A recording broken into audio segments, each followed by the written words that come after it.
वही गीता के साथ है। गीता गंगा की तरह से है, वो इस आयाम की नहीं, इस डायमेंशन की नहीं है, वो किसी दूसरे आयाम से इस धरती पर अवतरित हो रही हैं। उस ज्ञान को अपने अंदर समेटने के लिए आपको भी भगवान शिव की तरह से अपने केशों को खोलने की आवश्यकता है।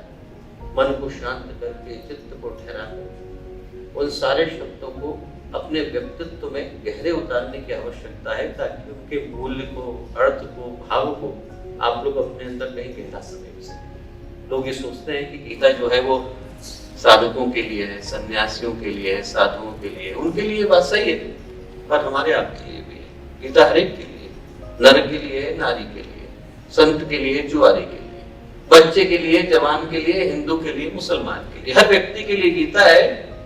जितनी भी जीवन की समस्याएं हैं उन सब के समाधान गीता के अंदर हैं, यदि आप उस बात को समझना चाहें तो। एक उदाहरण मैं आपको देता हूं, दूसरे अध्याय का 65वां और 63वां श्लोक, पूरा का पूरा मनोविज्ञान, the entire psychology of the human being भगवान श्री कृष्ण ने उठा करके उन दो श्लोकों के अंदर रख दी।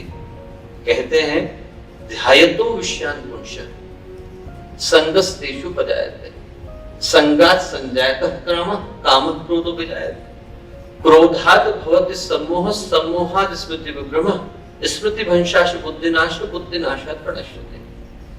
यदि आपका मन एक विषय की ओर बार बार जाता है, आप बार बार एक विषय का ध्यान करते हैं, विषय वो नहीं जिसको हम सब्जेक्ट कहते हैं, विषय का अर्थ है ऑब्जेक्ट ऑफ सेंसुअल ग्रेटिफिकेशन, और जो विषय शब्द है जिसका अर्थ है कामनाएं, तृष्णाएं, महत्वाकांक्षाएं, ambitions, desires, all these things, they are called विषय इन संस्कृत। और जो विषय शब्द है वो विष शब्द से निकल करके आया है। विष का मतलब है पॉइजन।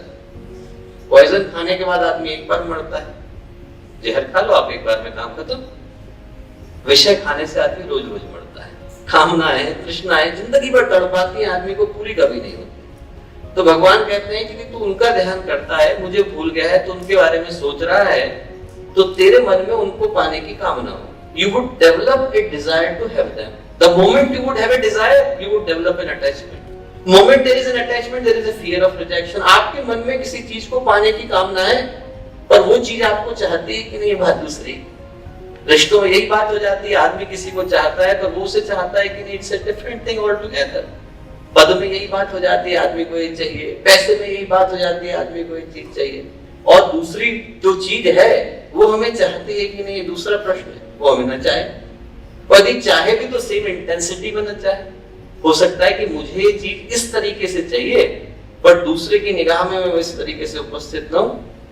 बोले जहां पर भी अटैचमेंट है वहां पर फियर ऑफ रिजेक्शन है। मन में डर है कि मुझे मिलेगी कि नहीं मिलेगी, और जैसे ही मन में डर है, भगवान कृष्ण कहते हैं, वैसे ही आदमी का व्यक्तित्व टूट गया, अब उसका जुड़ पाना संभव नहीं। बोले अब वहां पर तनाव आ गया, आपने एक लकीर खींच दी। बोले जैसे ही तनाव आ गया वैसे ही मन की शांति चली जाती है। पूरा का पूरा मनोविज्ञान इन दो श्लोकों के अंदर भगवान कृष्ण ने समेट करके रख दिया है कि जिस दिन चाहत की शुरुआत हुई थी, उसी दिन आपके मन के टूटने की भी शुरुआत हो गई।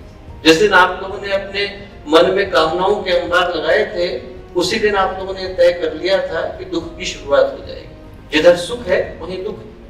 मछली कांटे की ओर बढ़ती है तो कांटे के कारण नहीं बढ़ती, आटे के कारण बढ़ती है। उसको तो आटा दिखाई पड़ रहा है, मुंह जाके कांटे में छुप जाता है।